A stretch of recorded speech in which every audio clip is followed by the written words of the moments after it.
parte do trabalho dos peritos foi usado incorretamente pela própria polícia nas investigações no caso Isabela Nardoni. Mas isso é um absurdo, vão dizer. Como é que a polícia pode fazer uma coisa dessas? E quem é você para dizer que a polícia fez isso? Certamente que eu fazendo essas afirmações não vão me dar crédito, mas e se isso for dito por um jornalista de renome, de uma grande emissora de televisão? Parte do trabalho da perícia nas investigações da morte da menina Isabela foi usada incorretamente pela própria polícia nas investigações. Segundo informações obtidas pelo Jornal Nacional, não é possível afirmar que havia vômito da menina na camiseta do pai, Alexandre Nardoni, ao contrário do que os delegados fizeram durante o interrogatório do suspeito. A polícia divulgou à imprensa a informação falsa de que foram encontradas manchas de vômito de Isabela na camiseta de Alexandre Nardoni. E depois, os peritos desmentiram. É o que você vê na reprodução do depoimento. Segundo eles, teria sido encontrado vômito na camiseta de Alexandre. Na ocasião, o pai de Isabela disse que não sabia explicar o que havia acontecido. Só hoje veio a informação da perícia. Havia sim uma pequena mancha amarelada na roupa que Alexandre vestia no dia do crime, mas na bermuda e não na camiseta. E segundo os peritos ouvidos pelo Jornal Nacional, o tamanho reduzido da mancha não permitiu à perícia concluir que se tratava mesmo de vômito. O laudo da perícia diz apenas que se trata de uma substância amarelada, mas os delegados que comandam a investigação trataram essa substância amarelada como sendo vômito de Isabela. Segundo a perícia, os delegados que fizeram o interrogatório é que interpretaram a mancha amarela como sendo vômito. Isso é o começo de uma série de informações desencontradas que a polícia divulgou à imprensa, além de falsas informações, como por exemplo essa. Divulgaram à imprensa que numa festa que houve no salão do edifício onde moram os pais de Ana Jatobá, Alexandre Nardoni enfureceu-se com sua filha e deu-lhe um safanão, dizendo: "Vai ver quando chegar em casa." Depois, esta festa foi desmentida, conforme lemos nesta reportagem da Veja. Nunca houve esta festa, então não poderia Alexandre ter dado um safanão em sua filha. Nessa mesma reportagem consta outras falsas informações que a polícia divulgou e depois desmentiu. Disseram que o casal usou uma fralda e uma toalha para estancar o sangue da testa da menina. Depois informam que a toalha não existe. Disseram que havia mancha de sangue no sapato de Ana Jatobá. Não havia.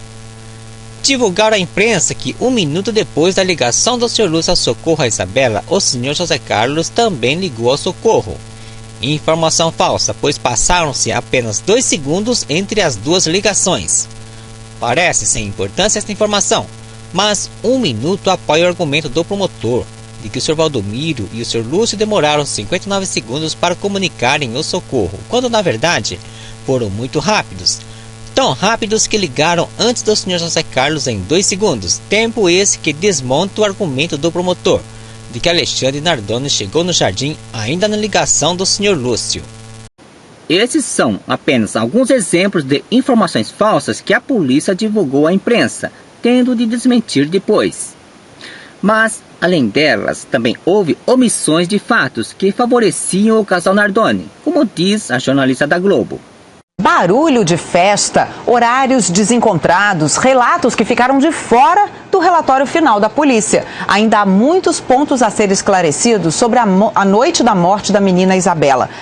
Sobre as omissões que ficaram de fora do inquérito policial.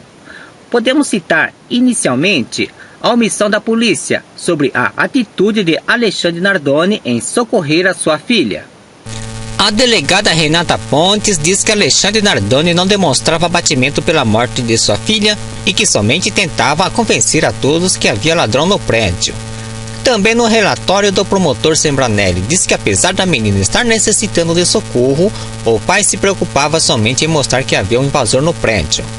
Não é o que as testemunhas dizem. O vizinho presenciou o desespero do pai diante da filha desfalecida no jardim, contrariando a delegada, de que ele não demonstrava abatimento. O porteiro, Sr. Valdomiro, destacou a atitude do pai quando chegou perto da filha estendida na grama do jardim.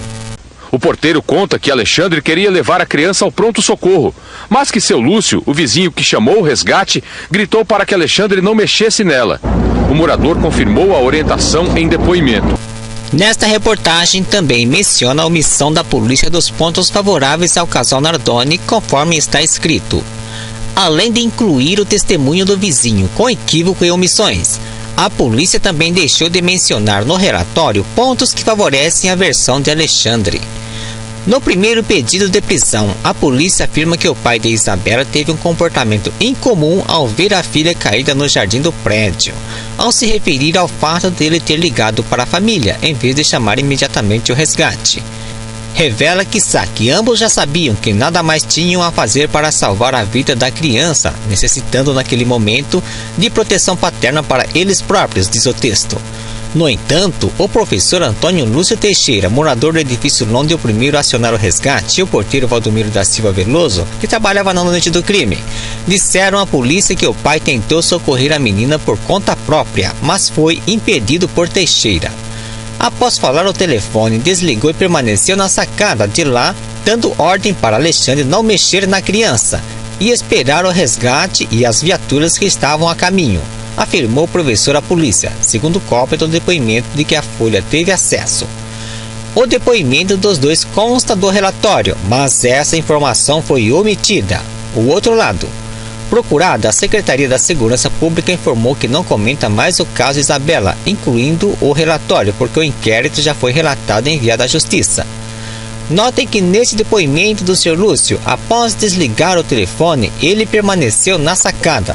De lá, ele deu ordens para Alexandre não mexer na criança. Este relatório entra em contradição, no entanto, no depoimento dele divulgado pela polícia, onde diz que Alexandre apareceu no momento do telefone ao Copom e que a atendente acompanhou a conversa dele. O que é que indica estas omissões e contradições no relatório da polícia? Adulteração. Eles adulteraram o depoimento das testemunhas. E para demonstrar que a intenção deles era deliberada no sentido de condenar o casal Nardoni, houve outra grave omissão que coloca em evidência o desinteresse deles em buscar a verdade. A omissão mais grave da polícia foi não dar relevância sobre o homem da caminhonete preta que Ana Jatobá mencionou várias vezes, pois esta pessoa, juntamente com a sua companheira, eram o álibi deles. No vídeo, a menção desta pessoa da caminhonete preta. Quando entrou na garagem, uma caminhonete preta, com som alto. Mas, de acordo com o dono da caminhonete, ele chegou às 23h30, ouvindo música em volume médio. Não viu ninguém. Deixou a caminhonete na garagem e levou outro carro para estacionar na rua. A polícia não checou se o horário que o homem da caminhonete preta era o que disse, pois contradiz Ana Jatobá, que disse ter ouvido o som desta caminhonete, detalhe que esta pessoa confirmou. Este casal que chegou nesta caminhonete preta representa o álibi do casal Nardoni, fato que a polícia sumariamente desprezou. Analisemos com mais profundidade as adulterações que eles fizeram nos depoimentos das testemunhas. No relatório final da polícia, vejamos como ficou o depoimento do Sr. Lúcio Teixeira. Aqui, relata-se que ele ouviu um estrondo de uma criança que chamava papai e que depois de 2 minutos que acionou a polícia militar viu Alexandre aparecer no local. Nota-se que é um relatório bem simplificado, com omissões de muitos pontos, e foi acrescentada a menção de 2 minutos. Esta menção não aparece no depoimento longo da reportagem do Estado. E também omitiram o tempo que ele disse que após os gritos da menina passaram-se 5 minutos. Olha como desfiguraram o depoimento da senhora Geralda, resumida a apenas 4 linhas, conforme se lê. A testemunha Geralda Afonso Fernandes, moradora de uma casa vizinha ao prédio do casal, também ouviu uma criança gritar "papai, papai" repetidas vezes.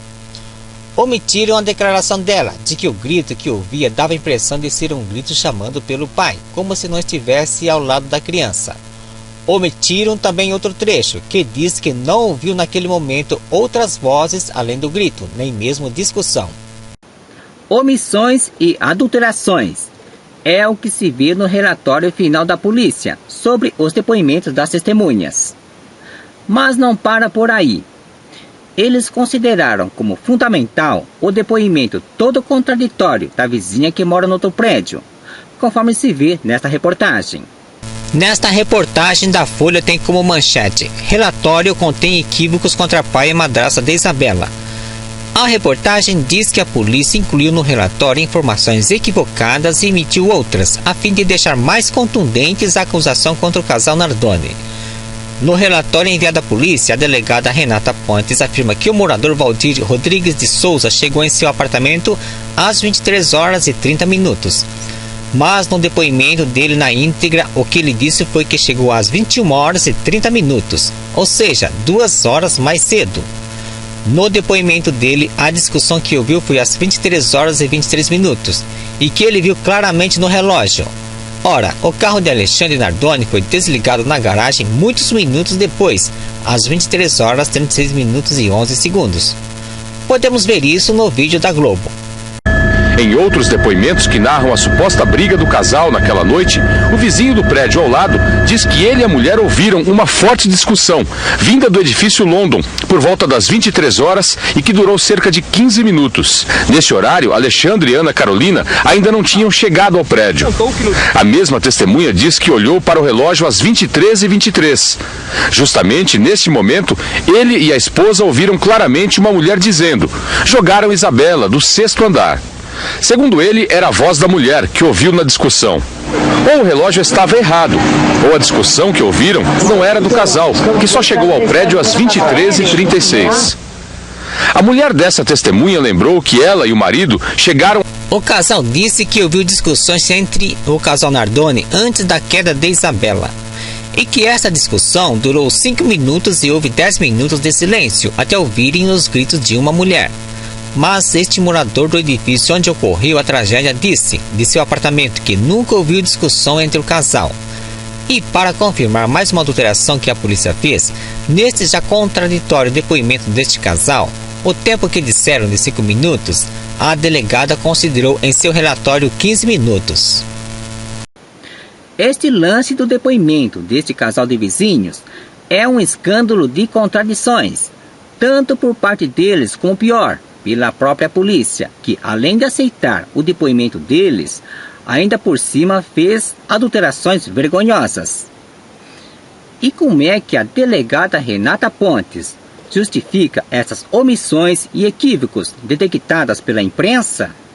A delegada Renata Pontes não incluiu essas questões no relatório final. Procurada pelo Jornal Nacional, ela não quis fazer comentários. Por meio da assessoria de imprensa, disse que não teve tempo para abrir um capítulo no relatório sobre as contradições, que, segundo ela, eram muitas. Mas o mais grave de todos foram as 2 ligações feitas no telefone fixo do apartamento no momento da ligação ao socorro de Isabela, que atribuíram a Ana Jatobá. Definiram que as ligações foram dela, mas, na verdade, ela fez somente uma ligação. Foi pelo celular ao sogro. O promotor Sembranelli usou como evidência fundamental, na linha do tempo dele, estas 2 ligações que ele atribuiu a Ana Jatobá para condenar o casal Nardoni. Mas, cadê a comprovação de que essas 2 ligações foram realmente de Ana Jatobá? Divulgaram o áudio delas para ver se consta a voz dela? Ninguém ouviu esses áudios. Antes de condenar o casal Nardoni com a pena máxima, o juiz e os jurados deveriam obrigatoriamente ouvir o áudio delas, já que foram elas as principais evidências que aparentemente serviram como provas para condená-los. Essas 2 ligações foram feitas pela mesma pessoa que agrediu e jogou Isabela pelo buraco na tela da janela, que ela tinha feito antes, para deixar como prova registrada para destruir o casal Nardoni. Este era o principal objetivo do plano diabólico desta pessoa, conforme foi visto no episódio 2.23, o rompimento da linha do tempo do promotor no caso Isabela Nardoni. Agora eu pergunto, que validade tem este inquérito onde a própria polícia comete crimes de adulterações e omissões? Este inquérito foi uma farsa, uma fraude total. E foi este inquérito que chegou nas mãos do juiz e do júri para decidirem o destino do casal Nardoni. E o resultado não poderia ter sido outro, senão a condenação deles.